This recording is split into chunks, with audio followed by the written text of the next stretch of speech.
찬양 감사합니다.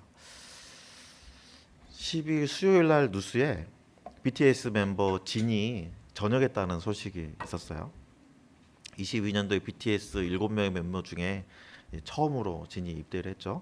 그리고 지난 수요일에 전역을 했는데 전역 다음 날부터 진이 활동을 하더라고요. BTS 팬덤 아미들과 페스타로 다음 날부터 활동이 재개되었는데요.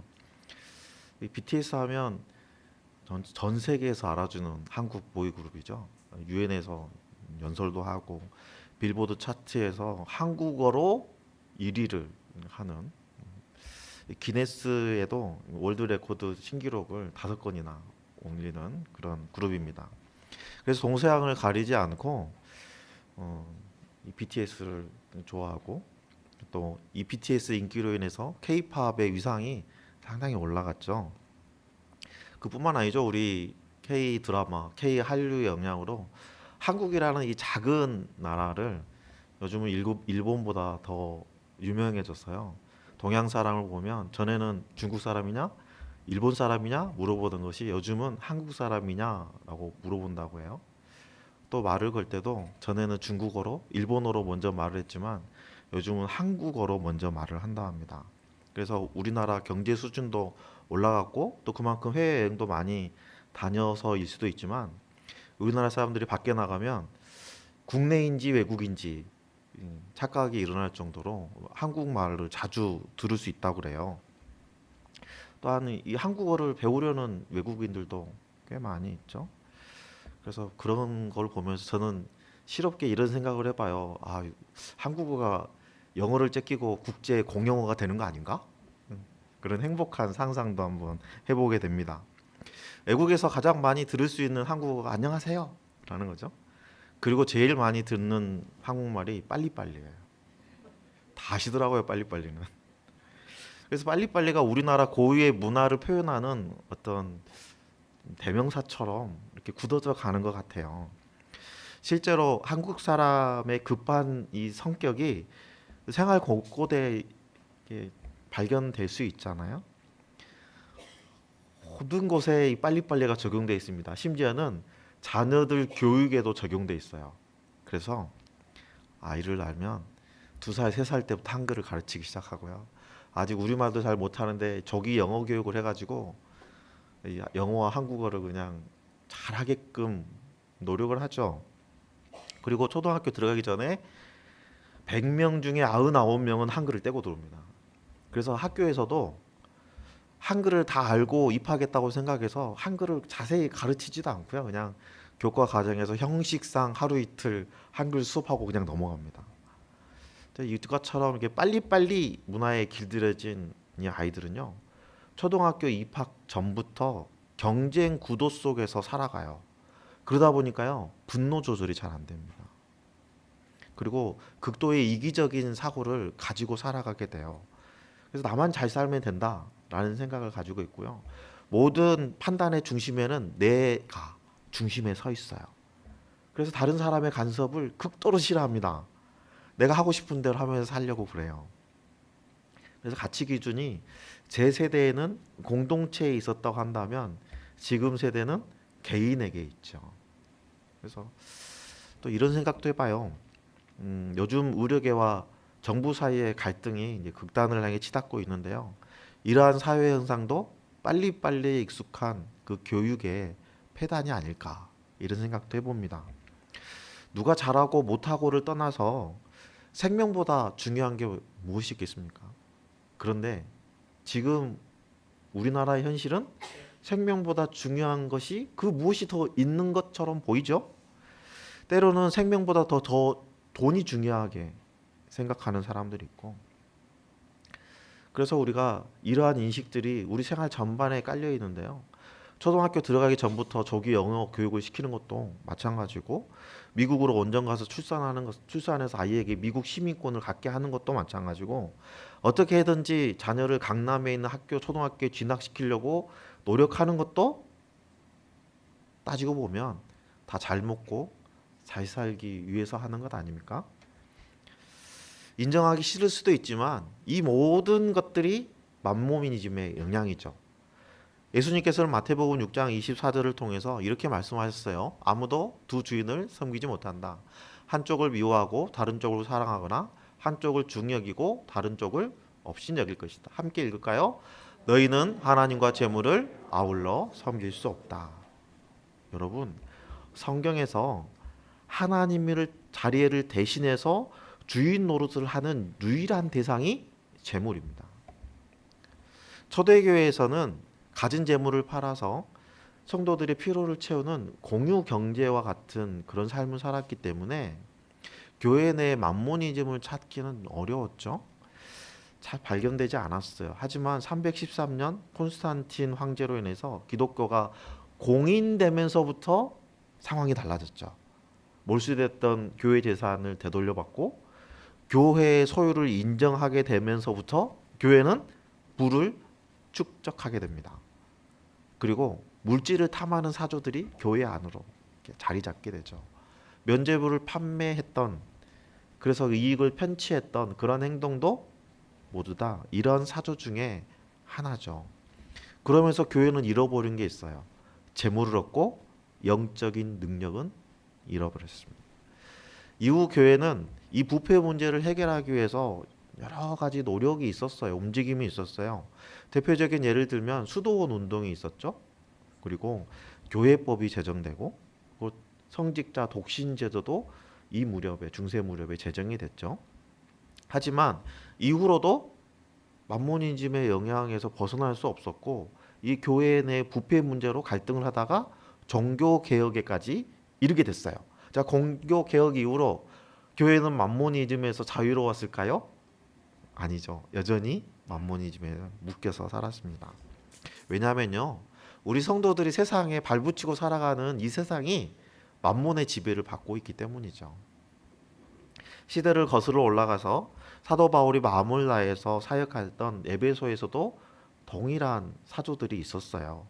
오늘 말씀을 통해서 이 시대의 아데미를 어떻게 이겨낼 것인지 그 해답을 찾는 그 은혜를 누리기를 예수님의 이름으로 축복합니다. 사울이 에베소에서 사역할 때요, 에베소 지역은 크게 두 가지의 사조들이 붙잡고 있어서 정신적인, 영적으로 그 사람들을 지배하고 있었어요. 하나는 마술이었고 다른 하나는 아데미 여신의 숭배 의식이었어요. 사도 바울이 에베소에 처음 왔을 때 제자들을 만났습니다. 불신자를 만난 게 아니고 제자들을 만나서 성령에 대해서 물어봤는데 그들은 성령에 대해서 모르고 있고 단지 아는 거라고는 요한의 침례밖에 없다라고 했죠. 그래서 사도 바울이 그들을 가르치고 성령의 침례를 경험하게 했습니다. 그리고 이후에 사도 바울은 예수님이 그리스도이시다는 것을 증거하고 유대 회당에 들어가서 예수 그리스도의 도를 전했습니다. 그런데 유대인들의 반응은 기대와는 반대였죠. 바울 일행을 거부하고 또 예수 그리스도의 도를 비판하였습니다. 그래서 바울은 어쩔 수 없이 회당을 떠나서 에베소에 두란노 서원을 세워서 그곳에서 무려 2년 이상을 계속 사역을 했죠. 바울은 에베소에서 3년 정도 사역을 했어요. 그런데 이 3년 동안 사역하는 동안에 바울은 놀라운 기적들을 보여주었어요. 어떤 기적이었냐면요, 바울이 몸에 지니고 있는 손수건을 갖다가 병든 사람에 딱 얹으면 낫는 거예요. 바울이 텐트를 만들 때 썼던 이 앞치마를 병든 사람에게 갖다 주면 금방 낫는 거예요. 귀신 들린 사람도 바울이 몸에 지녔던 물건을 갖다가 놓으면 쫓겨나는 거예요. 그래서 이 흉악한 귀신들뿐만 아니라 이 마술사에게 정신적인 지배를 받고 있던 에베소 사람들을 바울에 의해서 구원할 수 있었는데, 하지만 당시 에베소 사람들은 바울의 이러한 일들이 새로운 마술이다, 이전에 없었던 새로운 마술이 등장했다라고 생각을 한 거예요.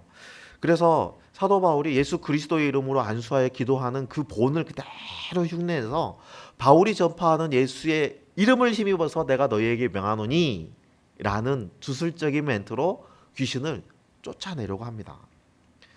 유대인들이 이렇게 귀신을 쫓아내는 사역들을 했었는데 그 중에는 스게와라는 유대인 제사장의 7 아들도 있었어요.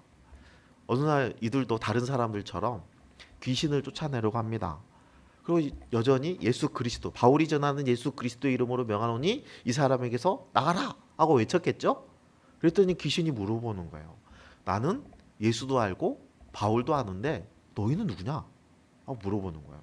이게 무슨 말이냐면요, 귀신이 얘기하는 거는 너가 무슨 권위로, 누구의 권위로 나에게 명령하느냐 라는 의미죠. 그리고는 이 귀신이 이 일곱 아들에게 올라타가지고 그들을 제압하고, 일곱 아들은 그 한 명의 귀신을 감당하지 못하고 짓눌리고 상처 입고 그리고 옷을 벗은 상태로, 벗은 몸으로 도망가기 바빴어요. 이 일이 에베소 지역에 소문이 쫙 났습니다. 그래서 이 소문을 들은 사람들은 어떤 반응이었을까요? 마술이 아니네. 그렇죠?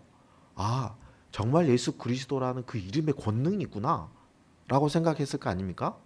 우리가 이걸 통해서 우리가 알 수 있는 것은 단지 예수 그리스도의 이름으로 선포하는 사람, 그 사람 자체가 중요한 게 아니라 그 사람이 가지고 선포하는 그 권위의 원천이 중요하다는 걸 알 수 있죠. 사도 바울의 권위의 원천이 누구였습니까? 성령님, 예수 그리스도의 이름이었잖아요. 따라서 에베소 사람들은 이게 신종 마술이 아니고 이 권위가 예수 그리스도로부터 나온다는 것을 알게 되었어요. 그러니까 에베소 사람들의 마음은 예수 그리스도의 이름에 대한, 그 권위에 대한 두려움이 있었겠죠. 여러분, 인간은 두려움을 느끼면 두 가지 중에 하나의 반응입니다. 아무것도 못하거나 찬양하거나. 그래서 두려움을 느낀 사람들은 예수 그리스도의 이름을 높이면서 찬양을 하게 된 거예요. 그런데 이 일이 있는 다음에 마술사들이 각성을 하고 회개합니다. 그리고 가지고 있는 마술책을 싸그리 가져다가 불태워요. 근데 이때 사도행전을 기록한 누가는 그 마술책의 값어치가 지금 돈으로 100억 가까운 돈이었다라고 기록하고 있어요. 당시에 책은 굉장히 고가였습니다. 그래서 책을 지키는 사람이 따로 있을 정도였어요. 그리고 마술사들에게 마법책은 생계 수단이었거든요. 근데 그거를 다 불태우고 회개하고 주님의 제자들이 됐어요. 근데 이 사건을 관심 있게 바라보는 눈길들이 있었습니다. 그 눈길들이 누구냐면요, 은으로 아데미 여신을 만들고 아데미 여신 신전의 미니어처를 만들어 팔아가서 호의호식하던 사람들이었어요. 그 중에 데메드리오라는 사람이 한 사람 있었는데, 이 사람은 같이 일을 하는 사람들을 불러 모아가지고 그 사람들을 선동합니다. 우리가 이 우상을 만들어서 우리가 적지 않은 부를 누리고 살았는데 이제 큰일 났다 하면서 이렇게 얘기하는 거예요. 오늘 보면 26절 27절에 보면 이렇게 얘기하죠. 그런데 여러분이 보고 들은 대로 바울이라는 이 사람이 에베소뿐만 아니라 거의 온 아시아에 걸쳐서 사람의 손으로 만든 신은 신이 아니라고 말하면서 많은 사람들을 설득해서 마음을 돌려놓았습니다. 27절에 넘겨주세요. 그러니 같이 읽을까요? 우리의 이 사업이 명성을 잃을 위험이 있을 뿐만 아니라 위대한 아데미 여신의 신전도 무시당하고 또 나아가서는 온 아시아와 온 세계가 숭배하는 이 여신의 위신이 땅에 떨어지고 말 위험이 있습니다. 지금 데메드리오의 이 선동은 성공합니다. 그래서 거기에 몰려있던 사람들은 이 데메드리오의 말을 듣고 그냥 즉각 일어나서 격분해가지고 아데미의 여신은 위대하다 외쳐가면서 바울이 일행이었던 가이오 아리스다로 붙잡아서 연극장으로 한꺼번에 확 몰려 들어갑니다. 그걸 보고 있던 바울이 급하게 들어가서 그 두 사람을 구원하려고 했는데 에베소 제자들이 만류해요. 그리고 바울에게 호감을 가지고 있던 고위 관료들도 사람을 보내서 못 들어가게 합니다. 왜냐하면 이 사람들은 논리적인 설득으로 해결될 상황이 아니었던 거예요. 그래서 바울이 이 찾아 들어가려 했던 그 사람들은 연극장에 모여가지고요, 주구난방 오합지졸, 이 사람 저 말하고 저 사람 이 말하고 아주 시장통도 그런 시장통이 없는 상태였고요.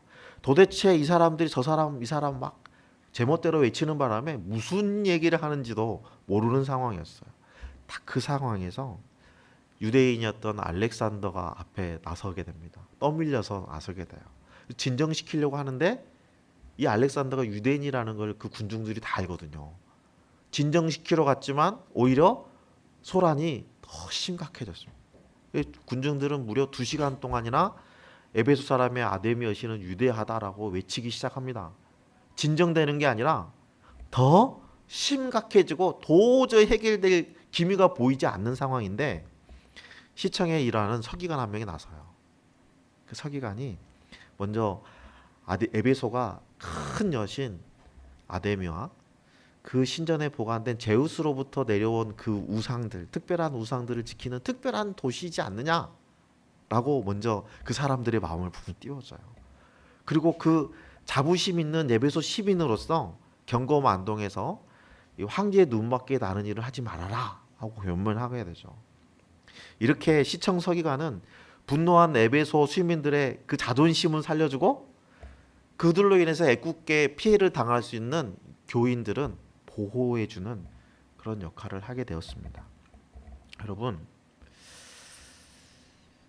오늘 우리가 보는 이 데메드리오의 그 행동은 형식상으로 보면 아데미 여신을 향한 신앙의 발로라고 보여지잖아요.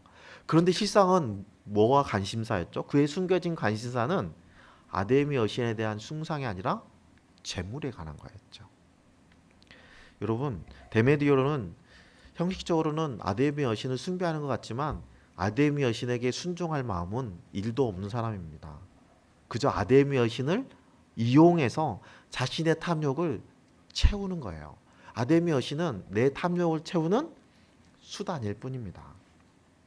따라서 이번 소라는 아데미와 바울의 싸움이 아니에요. 만모니즘과 교회의 싸움이었던 것입니다. 데메드리오는 자신의 탐욕을 채워줄 이 아데미 여신상을 에베소 사람들이 그 분위기에 휩쓸려 가지고 몽땅 다 불태워버리면 어떡하나, 그로 인해서 내 생계가 지장을 받으면 어떡하나 하는 그 염려 때문에 소동을 일으켰던 거예요. 하지만 결과는 어떻게 됐습니까? 그들의 집회는 불법 집회로 지정되었고 흩어지게 되었죠. 여러분, 세상은 하나님을 이길 수 없어요. 형식과 모양만 다를 뿐이지 우리가 살아가는 일상 중에도 수많은 아데미들이 존재합니다. 자신의 출세를 위해서 또는 내 탐욕을 채우기 위해서 더 많은 재물을 축적하기 위해서 또 다른 아데미들을 우리 주변에 만들어서 이용하죠. 때로는 그 아데미 여신의 이름이 예수라는 이름으로 불려질 수도 있습니다. 우리 주변에 삼위일체를 거부하거나 예수 그리스도 이외에 또 다른 메시아가 있다고 주장하는 단체들, 그 단체들의 특징이 뭡니까? 그들만의 아데미가 있다는 거죠. 근데 좀 더 냉정하게 생각해 보면 교회 안에도 아데미 여신이 자리하고 있어요. 1970년대, 80년대를 지나가면서 교회는 물량주의의 폐단에 빠져 있었어요. 물론 지금도 자유롭지는 못합니다. 교회 건물이 크고 웅장하고 화려해야 좋은 교회라고 생각해요. 목회자들이 모이잖아요. 그러면 누가 성공한 목회자라고 생각할까요? 한 영혼 구원해서 제자 삼는 목회자가 성공한 목회자이고 행복한 목회자이어야 하죠. 맞죠? 맞죠? 네. 그런데 목회자들 사이에는 어떤 인식이 있냐면요, 사례비 많이 받고 좋은 차 끌고 다니는 목회자가 성공한 목회자다라고 생각을 하는 거예요. 그런 인식이 아직도 남아있는 거예요. 또 여러분, 교회 안에 직분자들은 어떻습니까? 재산이 많은 사람이 더 능력 있는 직분자라고 생각하잖아요. 여러분, 아직도 장로나 권사의 직분을 돈으로 삽니다. 우리 교회에서 돈으로 사신 분 있으세요? 여러분, 아유 목사님 뭔 소리예요? 요즘에 교회에서 무슨 직분을 사요? 여러분, 저 공개적으로는 사지 않아요. 하지만 값이 정해져 있답니다. 장로는 교회 발전 기금으로 2천만 원 이상, 권사는 500만 원 이상 기여금을 내야 돼요. 봉헌이라는 이름으로 내야 돼요. 그럼 그게 파는 거지 뭡니까? 그렇죠? 교회 안에 이 상업적인 사조가 들어와서 판을 치고 있어요. 교회에서 운영하는 복지, 교육, 언론, 그 출판 기관들이 복음에 초점을 두는 것이 아니라 돈벌이에 초점을 둬요. 복음에 순수한 복음을 담은 책을 출판하려 하지 않아요. 왜냐요? 안 팔리잖아요. 자극적인 책을 출판해서 돈벌이를 하려고 합니다. 그래서 본래 복음주의 출판사의 설립 이념을 잃어버리고 살아요. 심지어는 교회를 기업처럼 생각합니다. 요즘 기업에서 프랜차이즈 많이 하잖아요. 그죠? 교회도 프랜차이즈를 해요. 세상 사람들이 볼 때 프랜차이즈 기업과 교회가 무슨 차이가 있다고 생각이 들겠습니까? 똑같이 기업으로 보여지는 거예요. 그래서 일부 교회에서는 외부 전문 경영인을 교회에 앉히기도 합니다. 이런 아데미는 교회만 있는 게 아니고요. 가정 안에도 존재해요. 여러분, 영어, 수학, 과외는 보내잖아요. 성경 공부 과외 시키는 가정이 있습니까? 제발 그랬으면 좋겠습니다. 여러분, 영어, 수학과 같은 공부를 위해서는 학원은 주일날도 보내요. 하지만 아이의 영성을 위해서 돈 주고 가르칩니까? 여러분, AI 시대에 사람만 할 수 있는 일이 뭘까요? 한재호 목사님이 인문학을 하나님께 4편을 기록하려고 준비하시다가 한 차트만 놔두고 다 버리셨대요. 이거는 AI가 할 수 없어. 그랬더니 좀 지나니까 AI 하고 있더래요. 그래서 버리고 또 좀 지나니까 또 하고 있더래요. 버리고 총 8개 파트를 만들었는데 7개 파트를 버리셨어요. 여러분, AI가요 사람의 감정도 모방해요. AI가요 논문도 만들어줘요. AI가요 연애 편지도 써줘요. 진영아, 연애 편지 쓸 일 있으면 AI한테 좀 부탁해봐. 여러분, AI가요 번역도 잘해주고요 통역도 잘해줍니다. 그래서 요즘 유튜버 여행하는 유튜버들 있잖아요. 딱 하나 가지고 다녀요. 뭐 가지고 다니냐면요, 핸드폰에 AI 번역 어플 하나 깔아가지고 다니는 거예요. 여기다 얘기하면 자동으로 다 얘기해 주거든요. 영어 공부할 일이 필요 없네요. 그죠? AI가 다 알아서 해주니까요. 그렇죠? 여러분, 한재호 목사님이 이런 얘기를 해요. AI가 할 수 없는 것, 인간만이 할 수 있는 게 뭘까? 그건 바로 신실한 예배다. AI가 예배를 흉내낼 수는 있어요. 하지만 영적인 경험을 줄 수 있겠습니까? 그건 못해요. AI가 설교문도 잘 만들어냅니다. 하지만 그 설교문을 듣고 여러분의 마음에 성령의 뜨거움을 느낄 수 있겠습니까? 지식에 머무는 거예요. 한재영 목사는 AI를 두려워하지 말라 하면서 경계하지 말고 오히려 이용하라, 도구로 사용하라 얘기하죠. AI를 도구로 활용하는 데는 다양한 분야가 있어요. 성경 배경 지식을 확인할 수도 있고 이런저런 정보도 확인할 수 있죠. 심지어는 작곡도 해줍니다. 그림도 그려주고요. 아마 어제는 AI가 못한 것이 있었을 수도 있지만 하루가 지나서 내일이 되면 어제 못했던 것도 내일은 할 수 있는 것들이 더 많아질 수 있을 겁니다. 왜냐하면요, AI 학습법은요 많이 이용하면 이용할수록 더 많이 발전하는 시스템을 가지고 있기 때문이에요. 그래서 저도 설교를 준비하면서 말씀과 잘 어울리는 그림을 추천받거나 그림을 그려줘 하고 AI에게 요구를 합니다. 처음에는요 도저히 쓸 수 없는 그림들을 주더라고요. 하지만 제가 그동안 사용했던 그림들, 그 도안들을 AI에게 딱 주잖아요. 비슷비슷하게 만들어냅니다. 자꾸 많은 질문을 던지면 어느 정도 시간이 흐르고 나면 그래도 내가 원하는 거에 7, 80%에 가까운 그림들을 내줘요. 저는 또 AI를 통해서 내가 원하는 뉴스를 청취하기도 해요. TV로 뉴스 보는 시간보다 AI에게 어떤 뉴스를 좀 알려줘 그러면 너무나 요약해서 잘 알려주거든요. 여러분, 챗 GPT라는 말 들어보셨죠? 여러분, 챗 GPT를 잘 이용하면 유익한 면이 있어요. 그런데 여러분, 챗 GPT를 잘 활용하려면 좋은 질문이 필요합니다. 아무 질문이 아니라 수준 높은 질문이 필요해요. 수준 높은 질문을 던져야 수준 높은 결과를 받을 수 있습니다. 그렇다면 여러분, 좋은 질문은 어떻게 만들어낼 수 있을까요? 좋은 질문을 얻어내는 능력은 우리가 어떻게 갖출 수 있을까요?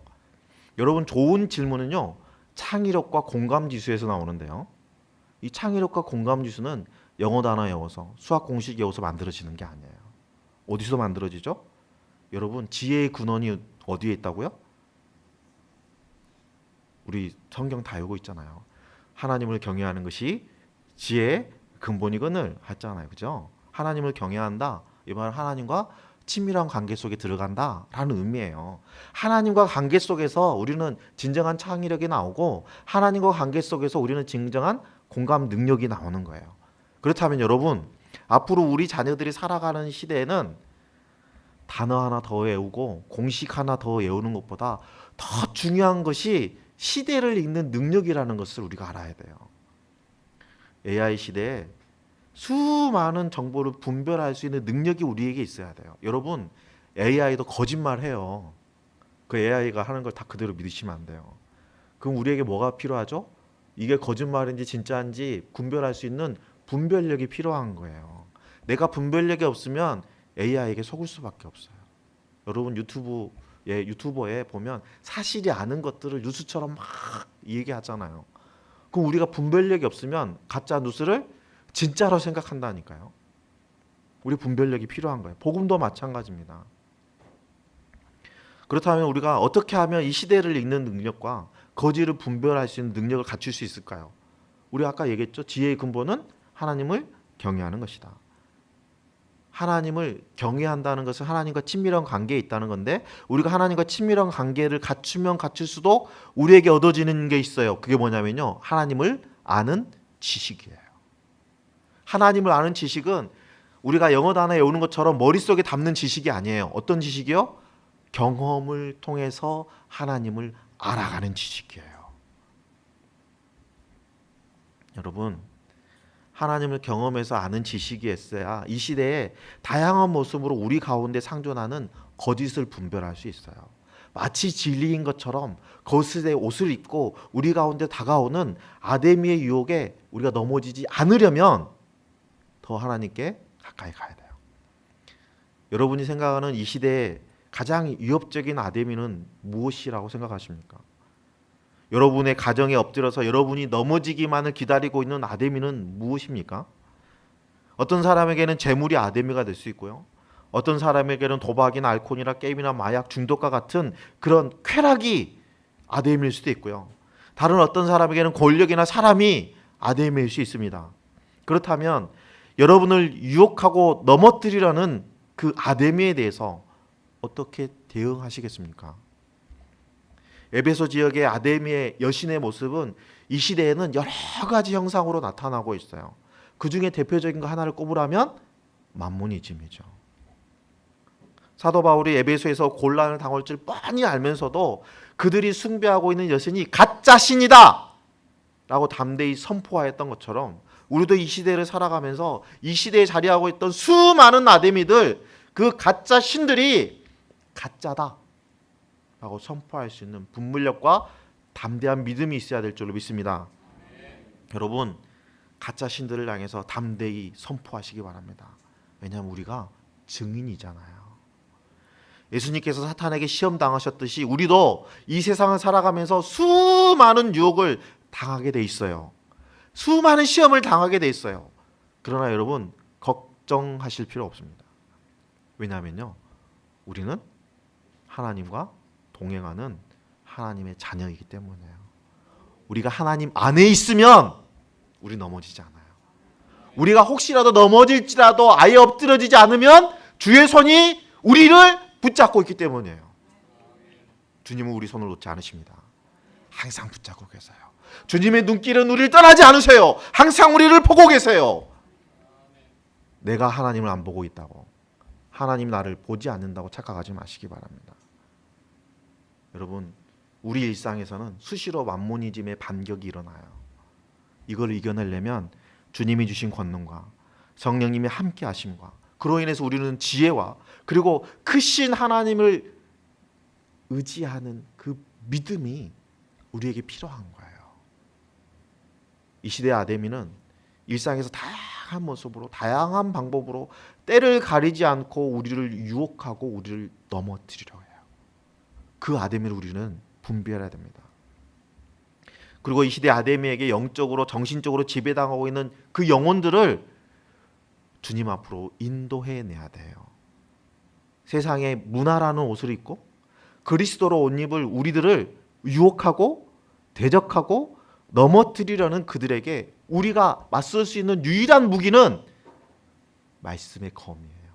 성령의 검이에요. 말씀으로 성령의 권능으로 이겨내야 됩니다. 그래야 우리가 승리할 수 있어요. 일상에 파고든 가짜 신들을 분별하고 만모님 같은 이 시대에 아데미 여신을 성령의 권능으로 말씀으로 이겨내는 저와 여러분들 다 되시기를 예수님의 이름으로